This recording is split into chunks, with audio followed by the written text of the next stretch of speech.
Hello friends, good morning. আজকে কিন্তু আমি আমার আউটলেটে যাইনি, আমি গেছিলাম গ্রিন ট্রেন্ডস কালিকাপুর আউটলেটে, কারণ আজকে ছিল একটা ম্যানেজার্স মিটিং। আসলে চেন্নাই থেকে একজন সুপার সিনিয়র এসেছিলেন আমাদের সাথে মিটিং করার জন্য, তো সেটা অ্যাটেন্ড করতেই আমি যাই কালিকাপুর আউটলেটে।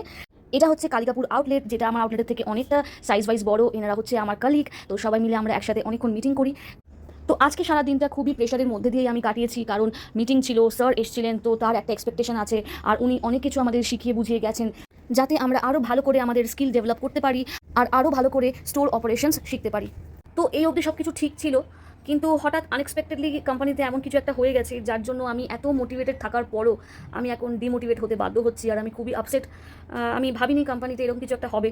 হয়তো আমি এখন পাবলিকলি এক্সপ্লেন করতে পারবো না যে কী হয়েছে, কিন্তু আমি আমার কোম্পানিকে সত্যি খুব ভালোবাসি আর ভালোবেসে এসেছিলাম এতদিন।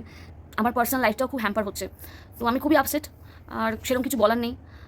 কথায় বলে না, টাইম ইজ মানি। বাস এই কথাটার মিনিংটাই আজকে আমি খুব ভালো করে বুঝতে পারছি।